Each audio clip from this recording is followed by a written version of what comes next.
이제 다시 누가복음 15장 탕자의 비유를 할 거예요. 지금 제가 지난 시간에 했던 거는 제가 말씀드렸잖아요. 제가 이전에 했던 묵상의 관점으로 쭉 간 거고요.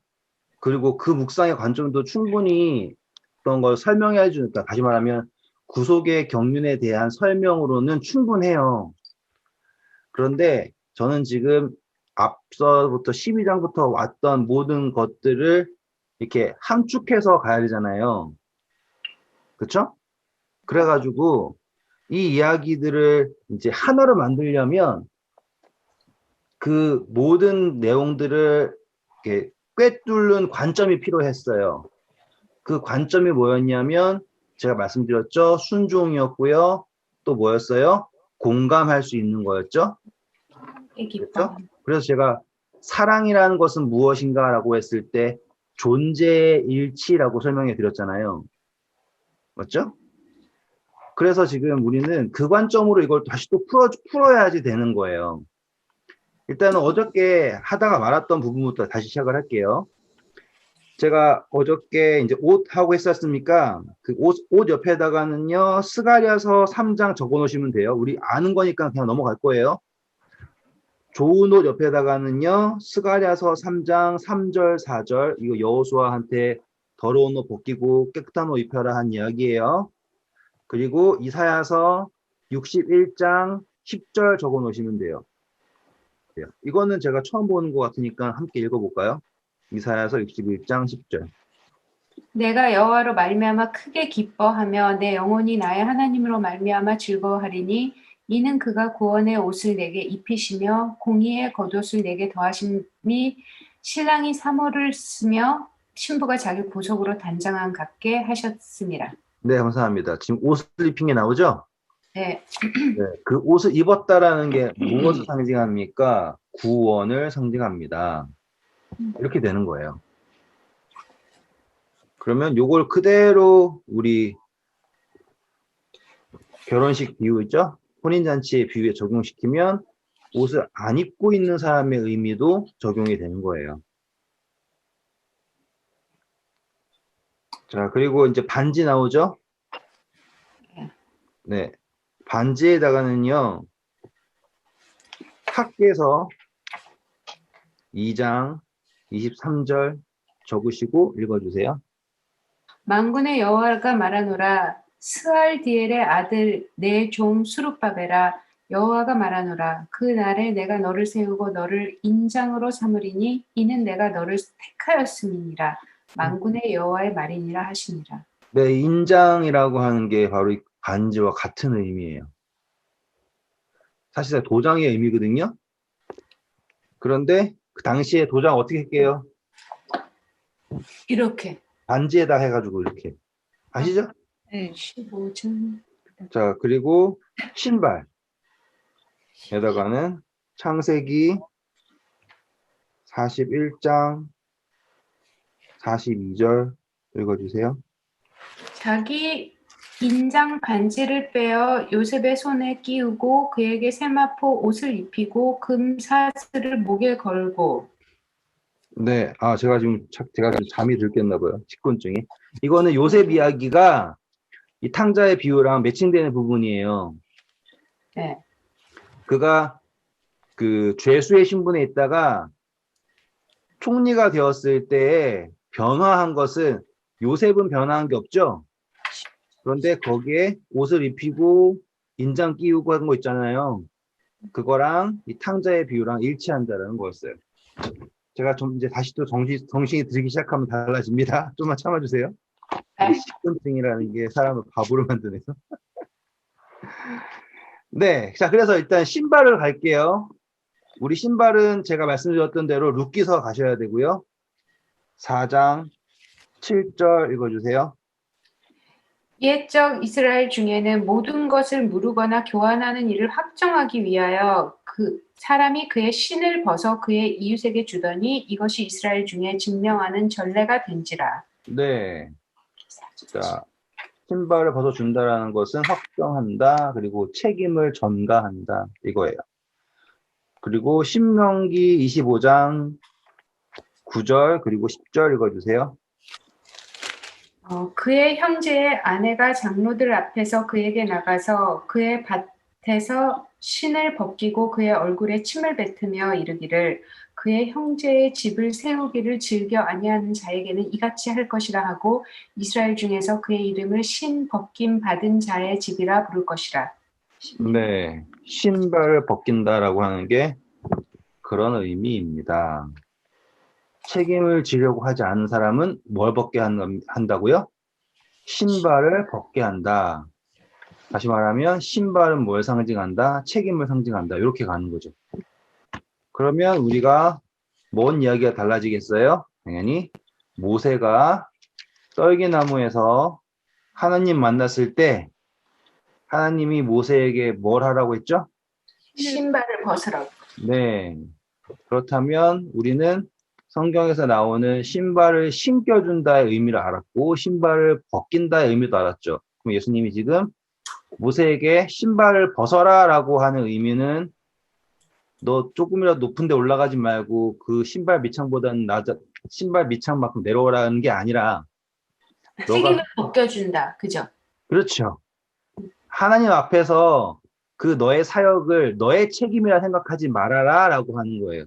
음, 그래서 여호수아도 뭐 해야 돼요? 신발을 벗었죠? 성경적으로 확인해 볼게요. 일단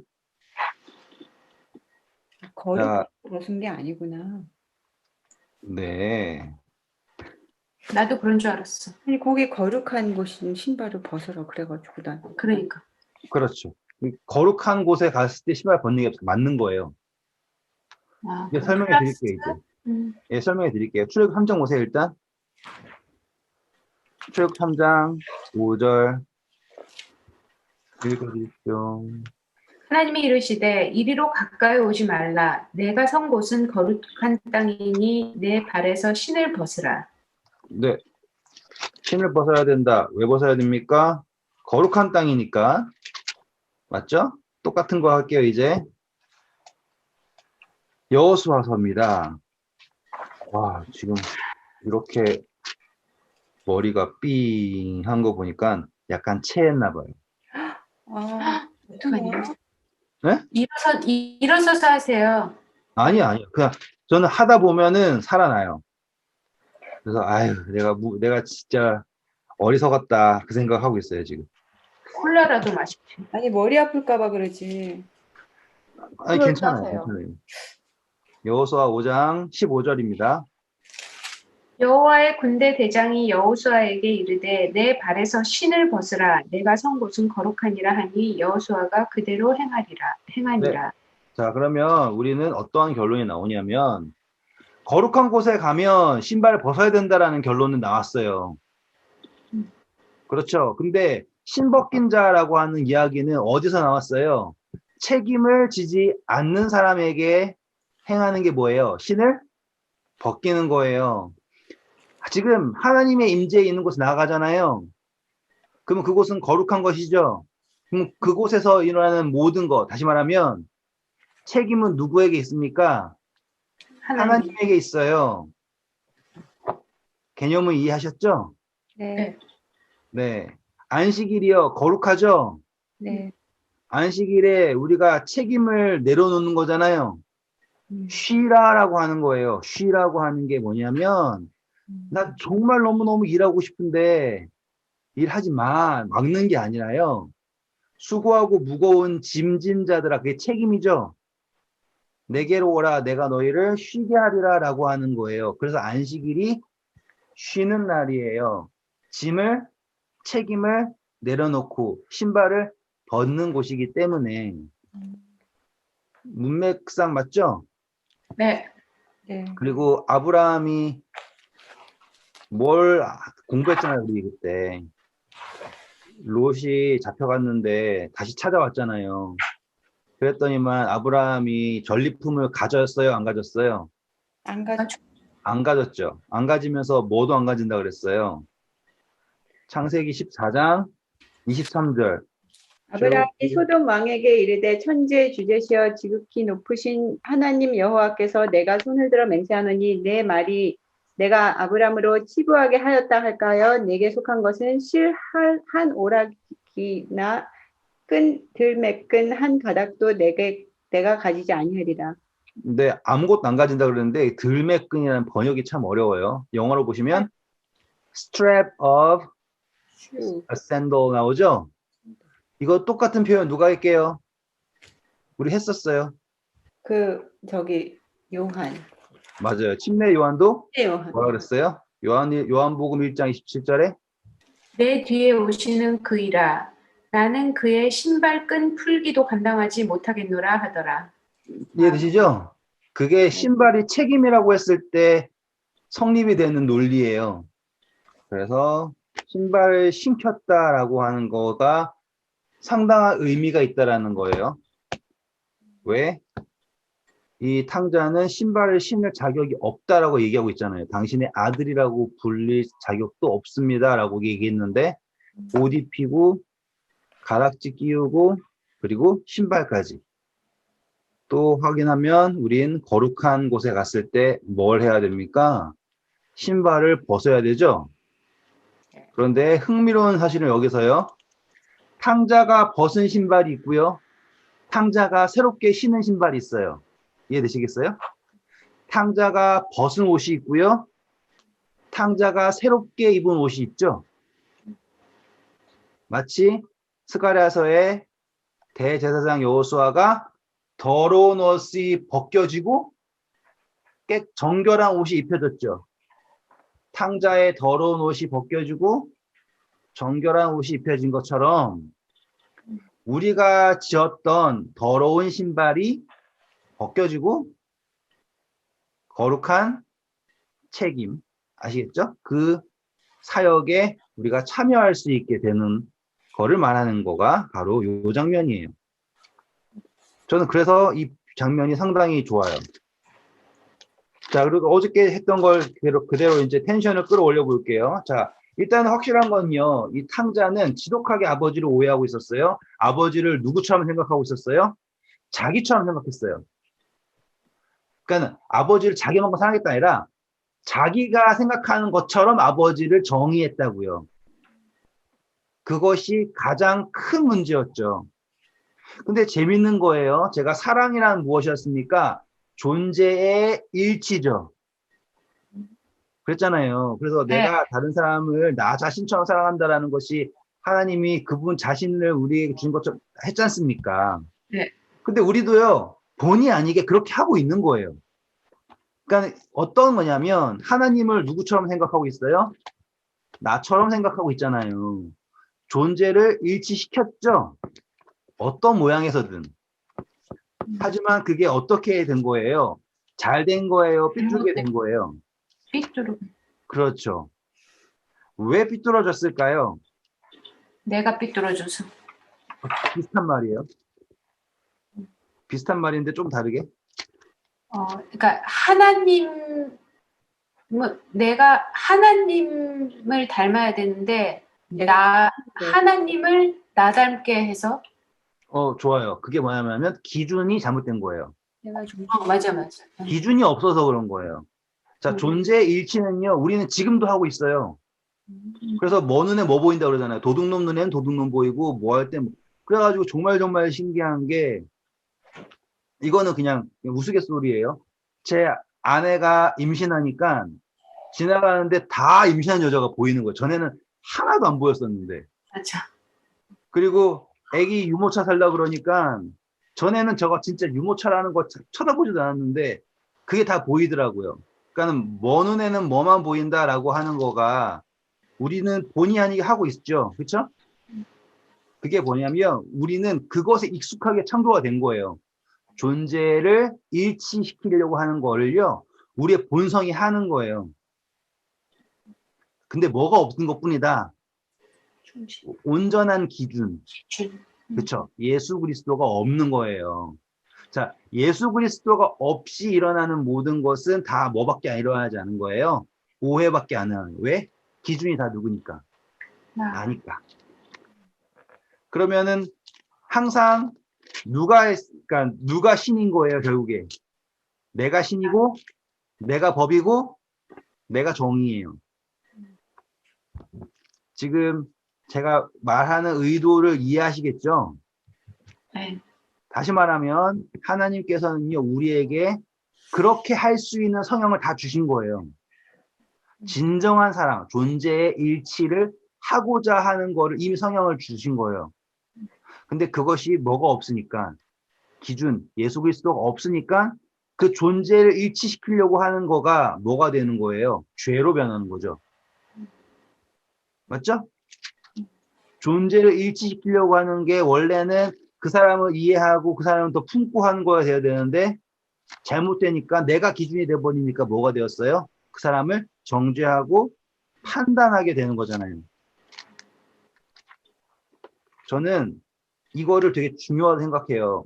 왜냐하면 하나님이 우리를 창조하셨을 때 우리의 모든 것을 다 주셨어요. 다시 말하면 우리에게 있는 요만큼의 가능성도요, 우리가 만들어낸 게 아니라 하나님이 주신 것이 발현된 거예요. 맞죠? 우리가 어떻게 새롭게 만든 게 아니잖아요. 그렇다면 우리에게 있는 성향, 혹은 뭐 특질, 이런 것들이 나를 죄짓게 했다면 우리는 제조자에게 리콜 처리해달라고 할 수 있어야 되잖아요. 우리 인간도 자동차 망가지면 뭐 잘못됐으면 리콜 처리하잖아요. 잘못됐다고. 제 의도를 아시겠죠? 네. 그러면 우리는 뭘 발견해야 되냐면, 나를 넘어지게 하고 혹은 우리가 죄짓게 되는 이런 것들이 본래에는 어떠한 목적이었냐를 보는 거라고요. 이제 아시겠죠? 그래서 지금 존재를 일치화한다라고 하는 거는 정말로 정말로 고귀한 목적이었어요. 하나님께서 절대적으로 추구하시는 게 존재를 일치, 내 이웃을 내 몸과 같이 사랑하라라고 하는, 그거는요, 궁극적인 거잖아요. 맞죠? 다시 말하면 그게 불가능한데 한다가 아니에요. 그것을 할 수 있다. 하지만 왜 못하는가, 왜 안 하는가, 이렇게 됐을 때, 아, 내가 지금 예수님이 필요하구나가 땅 등장을 한다는 거예요. 그러면 진짜로 뭐가 다, 그러니까 흐트러진 조각들이요, 예수님이라는 조각이 딱 들어오는 순간 무슨 자석 붙듯이 다 붙는 거예요. 그전에는 불가능하다 생각했던 것들이, 짐이라고 여겨졌던 것들이 누가 들어오는 순간 다 바뀌냐면 예수님이 들어오는 순간 다 돌아와요. 다시 말하면 그게 바로 창조주의 계획인 거예요. 이것도 제가 또 나중에 또 다른 개념이 있거든요. 그거 설명할 때 또 쭉 설명해 드릴 거예요. 근데 여기에서 핵심이 뭐냐면, 자, 이 아들의 삶이요, 변화해요. 아들이 변해서 변했나요? 아니면 아들에게 아버지가 없어서 변했나요? 이거예요. 지금 아들의 삶에, 지금 이거는 비유지 않습니까? 이 비유에서요, 아들의 삶이 어떻게 됐냐면, 아버지를 누구라고 생각했을 때 망했냐면 아버지를 자기처럼 생각했을 때 망했어요. 이해되셨죠? 그러니까 그 아들 안에는 누가 없었던 거예요? 진정한 아버지가 없었던 거예요. 그러니까는 그가 뭐 할 수밖에 없었어요? 떠나고 자기 멋대로 살 수밖에 없는 거예요. 왜? 자기 기준이니까. 근데 심지어 돌아왔을 때조차 그에게는 올바른 아버지가 있어요? 없어요? 없어요. 하지만 뭘 알았어요? 아버지가 없는 자신의 모습을 깨달은 거예요. 정확하게 아셔야 돼요. 아버지가 너무 보고 싶고 아버지를 너무 사랑해서 돌아왔는가, 아버지를 완전히 이해해서 돌아왔는가, 그게 아니라고요. 이거는요, 우리의 구원과도 똑같아요. 우리가 하나님을 완전히 이해하고 그분을 너무너무 미치도록 사랑해서 구원받는가, 그분에게 갔는가, 그건요, 영원을 놓고서 해야 될 일이에요. 이해되셨죠? 지금 우리가 돌아오게 되는 가장 큰 핵심은 뭐냐면 아버지가 없는 삶에 대해서 깨달은 거예요. 나에게 아버지가 온전히, 그래서 우리가 고린도전서 13장 11절부터 12절 보시면 뭐예요? 우리가 지금은 거울을 보는 것과 같이 흐릿하게 보죠. 하나님을 우리가 뭘로 알고 있다고요? 거울 보는 것처럼 알고 있다고요. 하지만 그날이면 그분을 얼굴과 얼굴을 대해서 본다 그러잖아요. 그래서 어떻게 안다고요? 분명히 안다고요. 한번 읽어볼게요. 우리 고린도전서 13장 11절부터 읽어주시면 돼요. 봐요, 나 살아나고 있잖아요. 지금 이 성경 가르치면요, 피가 돌면서 체한 것도 날라가요. 아무튼 읽어주세요. 내가 어렸을 때에는 말하는 것이 어린아이와 같고 깨닫는 것이 어린아이와 같고 생각하는 것이 어린아이와 같다가 장성한 사람이 돼서는 어린아이를 버렸노라. 우리가 지금은 거울로 보는 것 같이 희미하나 그때는 얼굴과 얼굴을 대하여 볼 것이요 지금은 내가 부분적으로 아나 그때에는 주께서 나를 아신 것 같이 내가 온전히 알리라. 네, 자, 이거예요. 지금 탕자가 알 때는, 처음 아버지를 알 때는 어린 거예요. 그래서 몰라요. 그런데 중요한 거는 탕자가 아버지를 잘 모를지라도 아버지는 누구를 안다? 아들을 안다. 그래서 주께서 나를 아신 것 같이 내가 아버지를 알게 되는 순간이 언제냐? 그거는요, 아직 없어요. 우리는 절대로 아니에요. 그것을 알게 되는 과정이, 보세요. 탕자는요, 지금 거룩한 옷이 입혀졌죠? 깨끗한 옷, 신발까지 입혀졌어요. 하지만 그때까지도 알아요, 몰라요? 모른다니까요. 절대로 그거는 내가 그거 알아서 성취하는 게 아니에요. 그것을 알아가는 거예요. 그리고 알아가면서 더 놀라고 더 사랑에 빠지는 거라고요. 다시 말하면 탕자에게 있어서 그가 이제 중요한 거예요. 그가 깨달았다라는 건 뭐냐면 아버지를 깨달았다가 아니라 아버지가 없는 삶을 깨달았어요. 이해되셨죠? 만약에 아버지를 깨달았다면 그가 과연 나를 종으로 만들어 달라고 할 수 있을까요? 아니요. 없죠. 왜? 아버지가 어떻게 아들을 종으로 만들어요? 재산 까먹었다고 종 만드는 건 아니잖아요. 근데 아들은 그렇게 생각했다고요. 똑같죠? 많은 그리스도인들이 하나님은 뭘로 생각해요? 죄 지으면은 벌 주는 사람을 생각하잖아요. 관계는 정말 최상위의 개념이죠.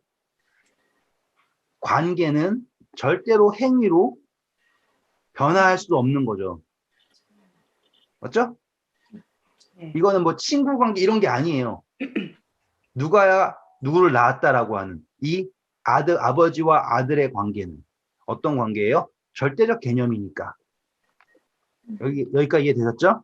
자, 그러면 이제 시편 50편 21절 한번 읽어주세요. 내가 이 일을 행하여도 내가 잠잠하였더니 네가 나를 너와 같은 줄로 생각하였도다. 그러나 감사합니다. 자, 여기에서 포인트가 뭐냐면 누가 잠잠하고 계신다? 하나님 하나님이 잠잠히 계신다. 그랬을 때 인간 혹은 뭐 사단 내린 결론은 뭐예요?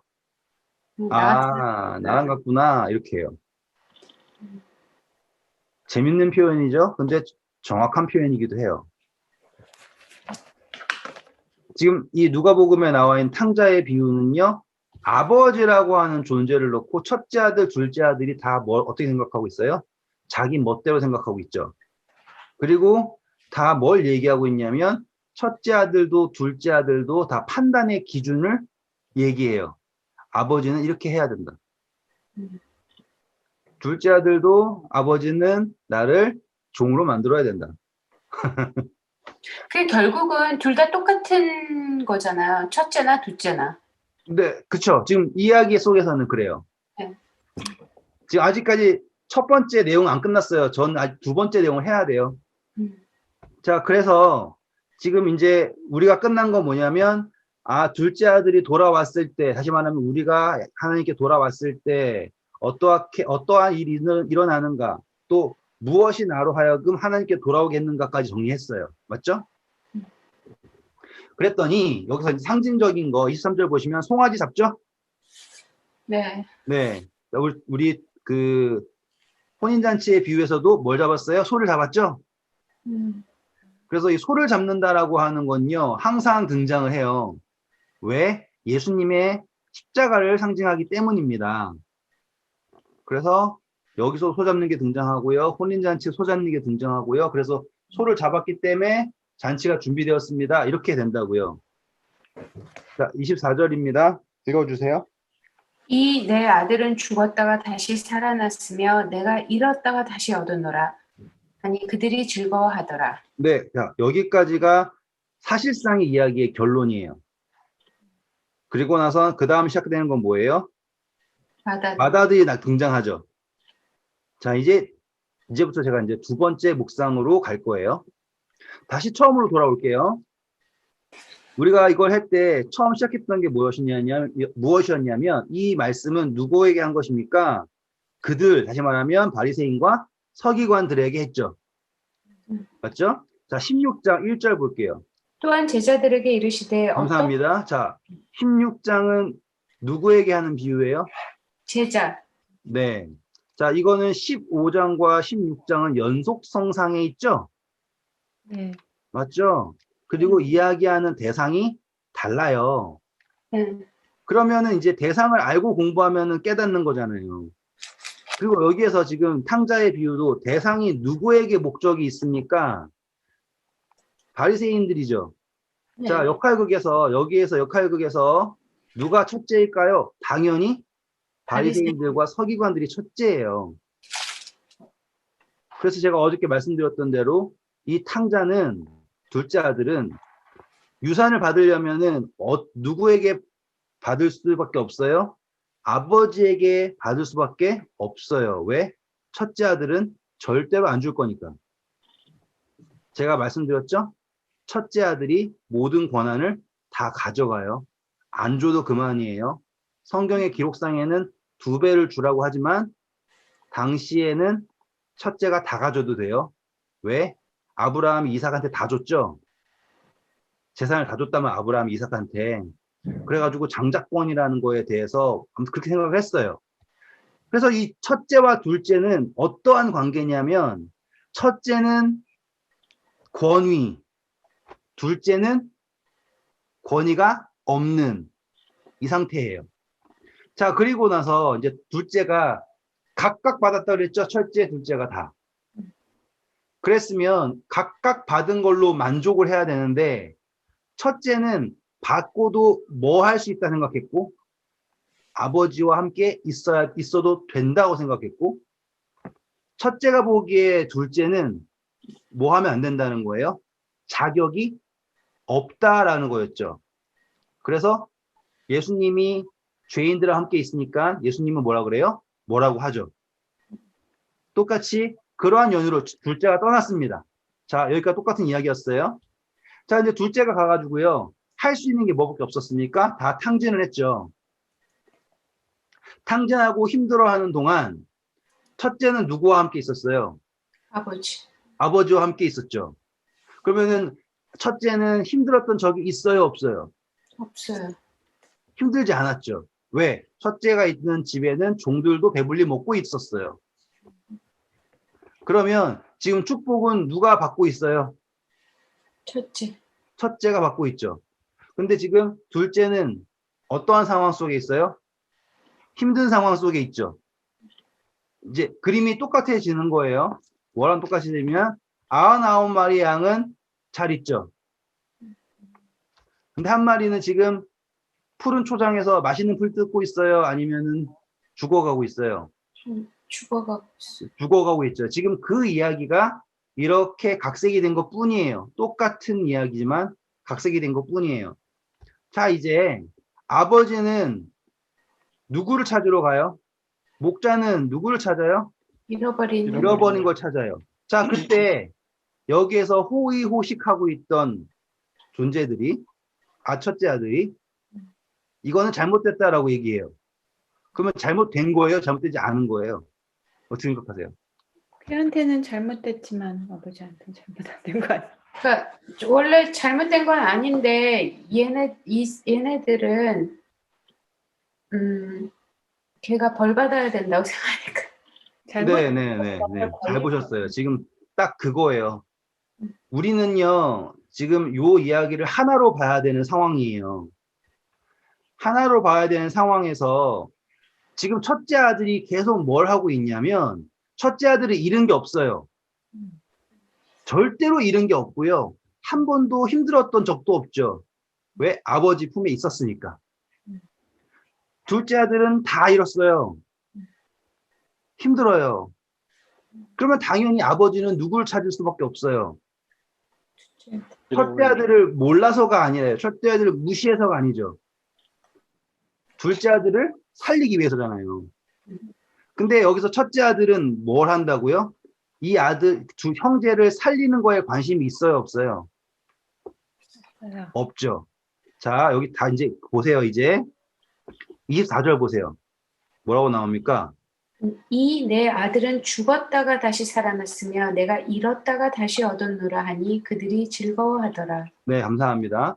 자, 첫 번째 묵상에서요, 죽었다 다시 살아났다라는 건요, 어느 정도의 의미이냐면, 이 둘째 아들은 자신의 과거가 나를 묶는다 생각을 하겠죠. 내가 아버지의 것을 받아서 아버지 것 탕진했기 때문에 나는 안 된다. 그런데 지금 아버지가 포커스하는 거는 뭐예요? 아들의 생명이죠. 맞죠? 첫째 묵상에서는 아, 그렇구나. 나의 행위가 중요한 것이 아니라 아버지는 나의 생명을 중요시 하시는구나. 나왔어요. 근데 첫째 아들의 입장에서예요. 첫째 아들의 입장에서는요, 이 동생이요, 어떤 존재인 거예요? 살아있는 존재예요? 죽은 존재예요? 없는 존재예요? 어떤 거예요? 살아있는 존재. 없는 존재. 지금 원입사님 말이 맞는 거예요. 뭐한 존재? 없어야 하는 존재예요. 잘 보세요. 살았는데 이 정도가 아니고요. 첫째 아들의 입장에서는요, 쟤네들은 없어야 하는 존재예요. 딱 뉘앙스가 뭐냐면 바리새인들이 죄인들을 바라보는 시선이라고요. 죄인들 어떻게 봐요? 없어야 하는 존재로 보잖아요. 누구는 있어야 되고요. 나는 있어야 되는데 쟤네들은 이렇게 했으니까 없어야 된다라고 한다고요. 지금 아버지 입장과는 달라요. 아버지 입장에서는요. 이 아들이 행위가 이상해졌다고 쳐요. 그 상태를 어떤 걸 생각을 하냐면 내가 잃어버렸던 거예요. 생명을 잃었다고 생각하는 거예요. 그러니까 뭐 해야 되는 거예요? 어떻게든 살려야 되는 존재예요. 그런데 첫째는요. 죽었다 이것도 아니에요. 그냥 걔네들은 어떻다고요? 없어야 된다고 생각한다고요. 이제 차이점이 보이시죠? 자, 똑같아요. 아버지 존재 일치예요. 아버지는요. 이 아들이 둘째 아들이 나가는 순간부터 집에 있지만 집에 있는 게 아니죠. 그쵸? 왜? 아버지는 항상 누구와 존재에 일치를 했으니까 아들과 존재에 일치를 했으니까. 목자는요. 자, 나는 선한 목자라. 예수님 그러셨죠? 그래가지고 나는 내 양을 위하여 뭐 한대요? 목숨을 버린다고 했죠. 자, 그게 왜 양을 너무 사랑해 똑같은 거예요. 존재의 일치예요. 그래서 이 선한 목자 입장에서는 양이 죽으면 누가 죽는 것처럼 느껴지는 거예요. 자신이 죽는 것처럼. 똑같이요. 아버지 입장에서는 아들이 죽는 거는요. 어떤 의미예요? 내가 죽는 거랑 똑같은 거예요. 저는 몰랐지만 이젠 알아요. 만약에 제 아들이 분명히 저도 같은 느낌일 거란 말이에요. 그러면 아들이 돌아오잖아요. 그러면 누가 돌아온 느낌일까요? 누가 살아난 느낌일까요? 내가 죽. 그렇죠. 이게 뭐예요? 존재의 일치라고요. 이건 되게 중요해요. 똑같이 예수님이 십자가에 달리셨잖아요. 근데 사도 바울은 뭐라 그래요? 내가 그리스도와 함께 십자가에 못 박혔다고 하잖아요. 왜? 존재의 일치예요. 이 차이가 여기서 드러나는 거라고요. 아버지가 바라보고 있는 아들은 아시겠죠? 우리가 거울 보듯이 희미하게 보는 게 아니라 주께서 나를 아신 것처럼 이 느낌이에요. 그래서 이 탕자가 돌아온 것은요, 죽었다 살아나는 것은요, 자기가 사는 거예요. 아버지예요. 맞죠? 그러니까는 살려야겠죠. 자, 동전 10개 중에 하나는 누구의 거라 그랬어요? 하나님의 것. 11조, 하나님의 것.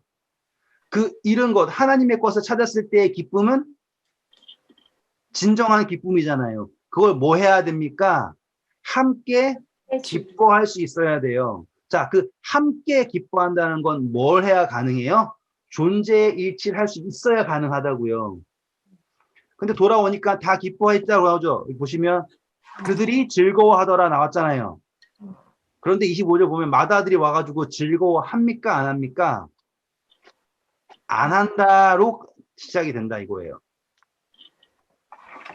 지금 우리는 여기에서 공평이라는 걸 따지지 않아요. 근데 많은 분들은 다 여기서 뭘 따져요? 공평을 따져요. 그냥 읽어보면 첫째 아들이 좀 그럴만도 하죠. 첫째 아들이 여기서 얼마나 열심히 잘 살았는데 둘째한테만 잘해주고. 자, 여기서 핵심이 뭔지 아세요? 자, 넘어올게요. 31절 보세요. 아버지가 이르되 예 너는 항상 나와 함께 있으니 내 것이 다 네 것이로되. 네, 보세요. 지금 뭐예요? 존재의 일치가 이미 아버지는 하고 있는 거예요. 자, 우리가 생각했을 때요, 아버지가 자식한테 유산을 줬다라고 하는 거는 다 뺏겼다라고 생각하지만 이 아버지는 하나님이에요. 이해되셨죠? 이 아버지는 하나님이에요. 그분에게서 뭘 더 뺏어가고 뭘 더 빼가지고 줄어들고 이게 아니잖아요. 그분이 줬다라고 하는 건요, 뺏겼다가 아니라 준 것은 그러니까 다시 말하면 직접적으로 존재를 주셨다. 맞죠? 하지만 그렇다고 해서 하나님이 사라졌다가 아니잖아요, 우리가. 그쵸? 우리가 지금 살고 있는 거는 그분에게 뭘 받은 거예요? 생명을 받았죠. 그쵸? 하지만 우리가 그분과 분리된 게 아니잖아요. 아버지가 각각 줬대요. 여기에 보면 내 것이 다 누구의 거라고 얘기하세요? 네 거라고. 네 것이라고 얘기했단 말이에요. 이게 바로 하나님께서 바라보시는 시선이에요. 존재의 일치. 너는 나다. 그런데 지금 아들은 자신이 누가 아니라고 생각하는 거예요. 아버지. 예, 이해되시죠? 지금 앞선 이야기랑 다 맥락이 맞춰지는 게 바로 여기에서 맞춰지는 거라고. 지금 첫째 아들은요, 절대로 누구와 같이 생각하지 않고 있습니까? 아버지와 같이 생각하지 않고 있는 거예요. 그런데 큰 차이점이 있어요.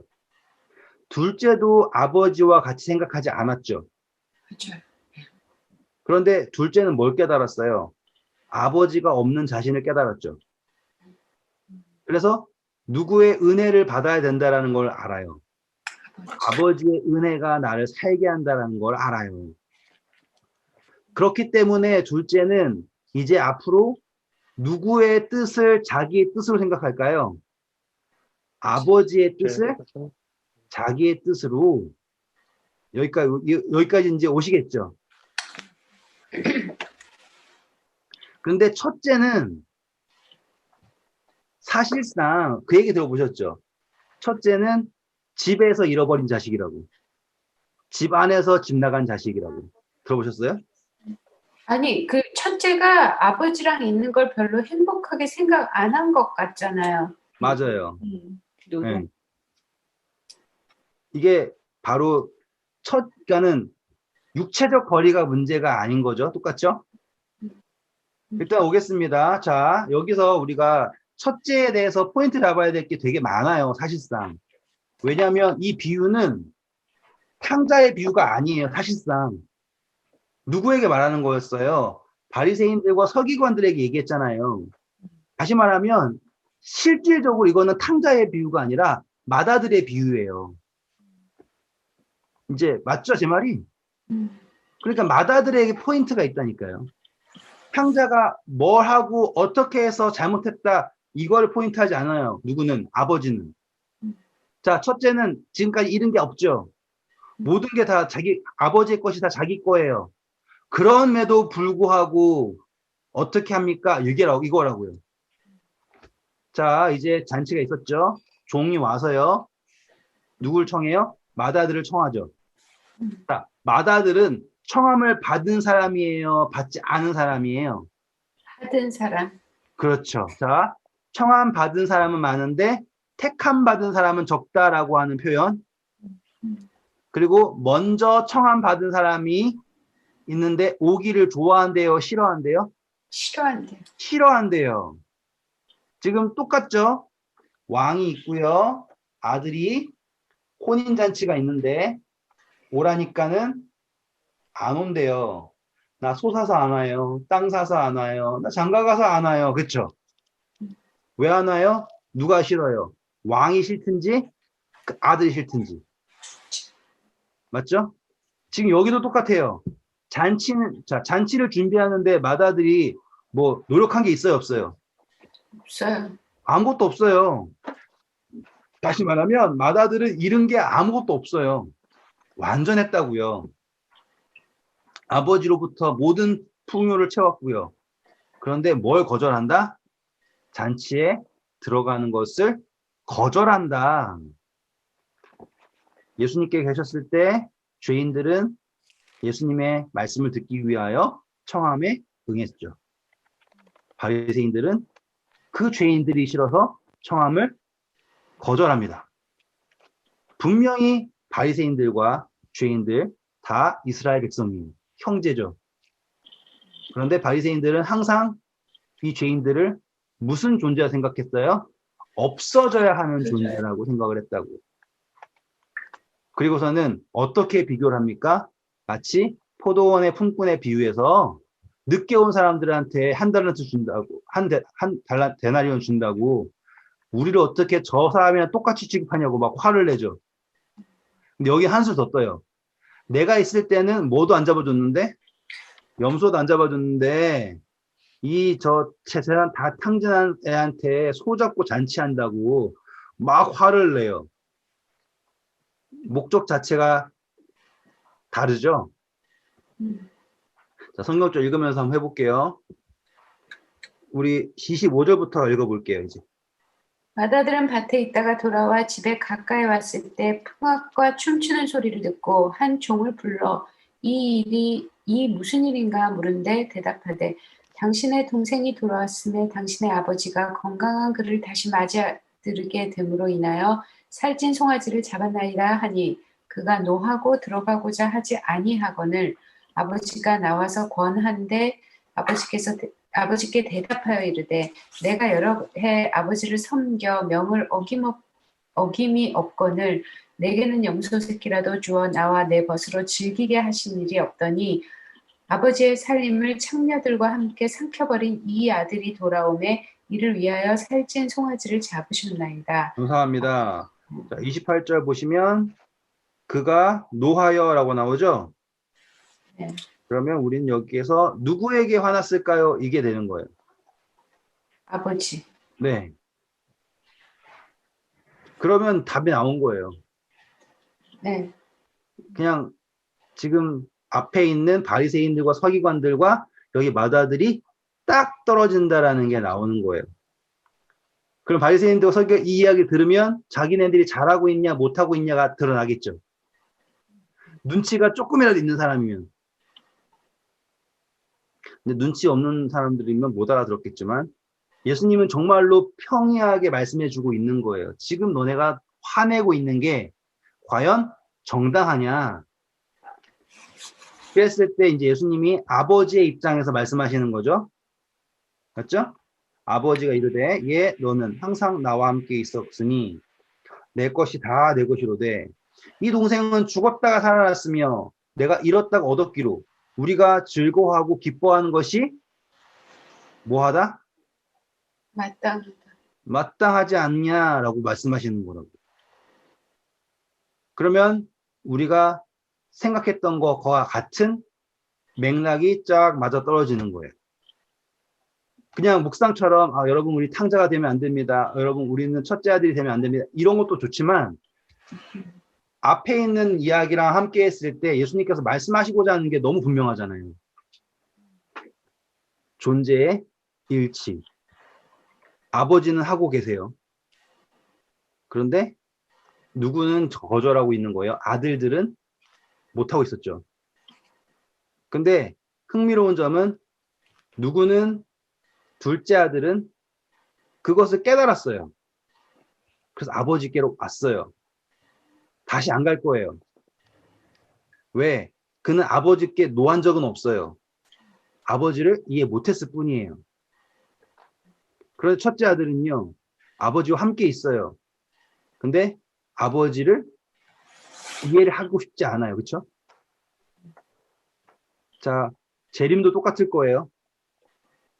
재림 때요, 분명히 예수님한테 화낼 사람 분명히 있어요. 그 사람들은 하늘나라 갈까요? 못 가는 거예요. 왜? 선하고 악하고 구분하지 않고 초청하시잖아요. 그게 싫다고 난리치는 게 기존에 있는 교인들이에요. 그래가지고 사람들이 제일 경계시하는 게 뭐냐면, 뭐 죄인이고 뭐건 다 구원받는데, 어떻게 그렇게 싸구려 얘기를 하냐고. 그건 이단이에요. 막 그러시는 분들이 되게 많아요. 저는 오해하는 이야기가 아니라 구원이라고 하는 건 은혜예요. 은혜는 한계가 없어요. 맞죠? 그래서 구원에 대해서 우리가 이래야 된다, 저래야 된다 말하는 건요, 주제에 넘는 이야기예요. 우리가 집중해야 되는 건 내가 지금 구원받았습니까? 구원받았습니다. 그럼 뭐예요? 은혜를 은혜로 누리는 거예요. 그리고 구원받은 사람은 다른 사람이 구원받을 때 자격이 있냐 없냐라고 이야기하지 않을 사람이에요. 그렇죠? 왜? 나는 지금 하나님과 존재의 일치를 이뤘잖아요. 그러면 하나님이 그 사람과 가진 마음을 누구도 느껴야 돼요. 나도 느껴야 돼요. 그러면 많은 사람들이 구원받으면 구원받을 만큼 나도 뭐 해야 돼요? 기뻐해야 합니다. 내가 지금 전도하는 이유는 뭘까요? 함께 기뻐하는 거예요. 함께 슬퍼하기 때문에 함께 기뻐하기 위해서 가는 거예요. 그래서 제가 말씀드렸잖아요. 팔복할 때 심령이 가난하다, 애통한다, 의를 위하여 핍박을 받는다. 이 모든 게 그냥 되는 게 아니에요. 하나님과 나와 존재의 일치를 이루었을 때에 나오는, 그래서 천국이 임한 사람은 심령이 가난한 거고요. 천국이 임한 사람은 애통할 수 있는 거고요. 천국이 임했기에 온유해지는 거예요. 그래서 나라는 존재가 화평케 한다고 이렇게 말씀드렸잖아요, 우리가 그때. 근데 그게 이제 천국이라는 걸 넘어서 이제 뭐가 된 거예요? 하나님, 예수님이라는 분과 일치라는 게 드러나는 거죠. 그러니까 한 단계가 올라갔어요. 근데 여기서 올라가면 올라갈수록 더욱 분명한 건 뭐냐면, 내가 뭘 하려고 그런다?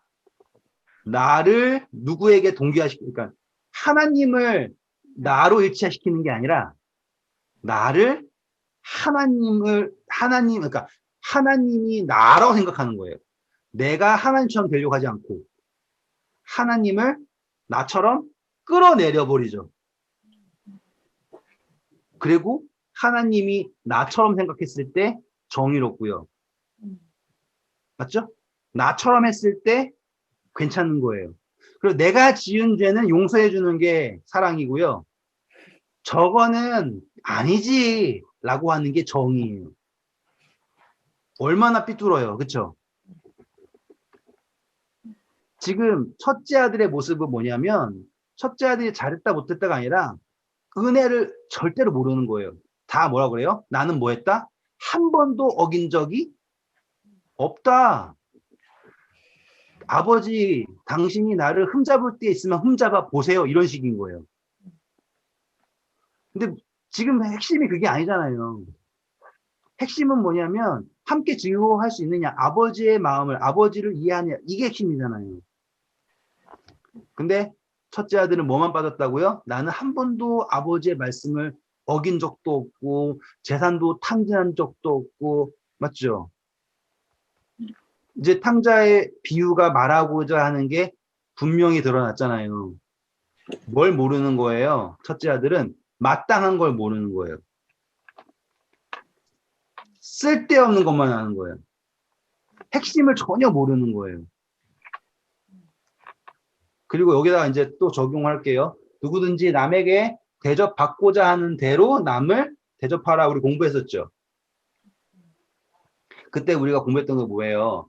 첫 번째 남은 하나님이 나에게 해주시기 바라는 것처럼 내가 다른 사람한테 대접하면 됩니다. 이거였잖아요. 제가 해석해 드린 게 give and take 하자는 게 아니라 그렇잖아요. 왜? 예수님께서 말씀하신 게 뭐예요? 너가 오른손으로 한 것을 왼손이 모르게 하라는 게 뭐예요? 받는 거, 주는 거 모르게 하라. 이렇게 했잖아요. 지금 여기에서 너희가 남에게 대접받고자 하는데 남을 대접하라라고 하는 거의 핵심이 뭐냐면 바로 동기예요. 동기. 다시 말하면 일치화라고요. 일치화. 내가 지금 저 사람을요. 나처럼 사랑하는 거예요. 형제를 내 자신처럼 사랑한다고요. 그랬을 때에 뭘 할 수 있는 거예요? 남에게 대접받고자 하는데 남을 사랑하라라고 하는 게 성립이 되는 거라고요. 저놈 어떻게 하나 보자. 내가 저놈 저렇게 하는 거에 따라서 내가 반응한다가 아니라 일치했을 때 이루어지는 게 몸과 같이 사랑한다라는 게 되나고요. 이제 시간이 다 돼서 마지막으로 정리할게요. 우리 올라와서요. 어디로 할 거냐면요. 20절 읽어주세요. 이에 일어나서 아버지께로 돌아가니라. 아직도 거리가 먼데 아버지가 그를 보고 측은히 여겨 달려가 목을 안고 입 맞추니. 감사합니다. 우리 이제 예레미야서를 몇 절 보고 끝낼 거예요. 일단 예레미야서 51장 50절 한번 보세요. 칼을 피한 자들이여 멈추지 말고 걸어가라. 먼 곳에서 여호와를 생각하며 예루살렘을 너희 마음에 두라. 네, 지금 이제 칼을 피했다라고 하는 건 심판을 피했다는 표현입니다. 어디로 가라고요? 예루살렘을 향해서 멈추지 말고 돌아가래요. 근데 이 이야기만 보면 참 어떻게 돌아가지? 너무 멀리 있는데 생각이 들잖아요. 그런데 이 예레미야서의 이야기가요. 탕자의 비유랑 매우 흡사해요. 성경책 몇 개 찾아볼게요. 예레미야 2장 19절 읽어보세요. 13절입니다. 읽어주세요. 13절. 내 백성이 이 두 가지 악을 행하였나니 곧 그들의 생수의 근원내는 나를 버린 것과 스스로 웅덩이를 판 것인데 그것은 그 물을 가두지 못할 터진 웅덩이들이라. 자, 첫 번째 생수의 근원을 버렸다. 아버지를 떠났다. 그리고 웅덩이인데 물을 가두지 못하죠. 탕자가 어떻게 했어요? 아버지가 했죠. 네. 네. 그쵸? 자, 그리고서요. 쭉 넘어가서요. 4장 22절입니다. 내 백성은 나를 알지 못하는 어리석은 자요 지각이 없는 미련한 자식이라. 악을 행하기에는 지각이 있으나 선을 행하기에는 무지하도다. 네. 선을 행한다는 걸 모르는 거죠. 탕진하는 것만 할 줄 알아요. 똑같은 이야기 하나만 더 볼까요? 5장 21절. 어리석고 지각이 없으며 눈이 있어도 보지 못하며 귀가 있어도 듣지 못하는 백성이여 이를 들을지어다. 네. 자, 6장 14절. 그들이 내 백성의 상처를 가볍게 여기면서 말하기를 평강하다 평강하다 하나 평강이 없도다. 네, 지금 이제 제가 지금 찾는 성경절들이요. 다 예레미야서예요. 지금 예레미야서는 언제 적혀졌을까요? 바벨론 포로 이제 되는 시점, 됐던 시점이에요. 그렇죠? 그러니까 사람들이 지금 탕자랑 똑같은 상황인 거예요. 뭘 몰라요? 하나님은 몰라요. 괜찮다, 괜찮다 그러면서 두 가지가 뭐예요? 생수의 근원 아버지를 떠나가지고요. 딴 데다 해가지고 살려고 하는 거예요. 19절 보세요. 땅이여 들으라 내가 이 백성에게 재앙을 내리리니 이것이 그들의 생각의 결과라. 네, 자, 기근이 이르렀죠? 그 재앙이 이르렀죠? 그것은 뭐예요? 그들의 생각의 결과예요. 7장입니다. 25절 보세요. 너희 조상들이 애굽에서 나온 날부터 오늘까지 내가 내 종 선지자들을 너에게 보내되 끊임없이 보내었으나 네, 감사합니다. 저는 그래서 말씀드렸던 게 탕자가 갔을 때 아버지가 그냥 모른 척하고 있지 않았다라고 말하는 게 이 성경절들을 근거로 해서 한 거예요. 예레미야서 14장입니다. 7절 읽어보세요. 여호와여 우리의 죄악이 우리에게 대하여 증언할지라도 주는 주의 이름을 위하여 일하소서. 우리의 타락함이 많으니이다. 우리가 주께 범죄하였나이다. 되게 비슷하죠? 9절 보세요.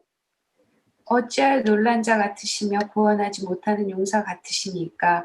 여호와여 주는 그래도 우리 가운데 계시고 우리는 주의 이름으로 일컬음을 받는 자이오니 우리를 버리지 마옵소서. 되게 비슷하지 않습니까? 탕자에 가졌던 마음이랑. 그렇죠? 자, 쭉 넘어갈게요. 그랬더니 하나님이 약속을 하십니다. 15장 19절 보세요. 여호와께서 이와 같이 말씀하시되 내가 만일 돌아오면 내가 너를 다시 이끌어 내 앞에 세울 것이며 내가 만일 헛된 것을 버리고 귀한 것을 말한다면 너는 나의 입이 될 것이다. 그들은 내게로 돌아오려니와 너는 그들에게로 돌아가지 말지어라. 자, 너가 돌아오면 너가 나의 입이 된다라고 하는 말씀. 탕자가 왔을 때 옷을 입히고 인장반지 끼우고, 그쵸? 그런 것과 똑같은 거예요. 자, 17장 14절 그리고 하나 더 읽고 끝낼게요. 여호와여 주는 나의 찬송이시오니 나를 고치소서. 그리하면 내가 낫겠나이다. 나를 구원하소서. 그리하시면 내가 구원을 얻으리이다. 네, 이거예요. 결론은 이거예요. 누가 하는 거라고요? 하나님. 하나님. 아무튼 제가 제일 사랑하는 누가복음 탕자의 비유를 했어요. 저는 이 이야기를 너무너무 사랑해요. 아직도 해야 한다면 훨씬 많이 갈 수 있어요. 왜냐면 이게 적용되는 게요. 막 다 무슨 그 있잖아요. 달이 많은 것처럼 이렇게 다 연결돼요. 다. 우리가 하면서 계속 앞서 나왔던 비유들 다 끌어왔죠. 제가 다. 왜냐하면 이 탕자의 비유에 나와 있는 단어 하나하나들이 앞서 나온 비유들이랑 다 연결이 돼요. 초청했다, 잔치했다, 뭐 소를 잡았다, 이런 것들 있잖아요. 그러니까는 이거는 정말로 파도 끝이 없는 보물과 같은 비유예요.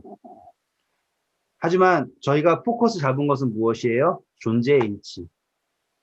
하나님 아버지의 마음, 함께 기뻐할 수 있는가? 결국에 천국이라는 곳은요, 내가 하나님의 마음을 닮아서 하나님과 함께 기뻐할 수 있다. 그게 내가 지금 천국이 여기 있다 저기 있다는 것이 아니라 너희 마음에 있다라고 하는 말씀이 성립이 되는 시점인 거예요. 이해되셨죠? 우리 다음 주에는 16장 들어갈 거예요. 16장은 비유를 누구에게 하셨다? 또 제자들에게 이르시되. 그러면 이게 왜 이렇게 하셨는지가 나와요. 아무튼 좋은 주말 되시고요. 다음 주에 뵐게요. 네, 수고하셨습니다. 네, 감사합니다.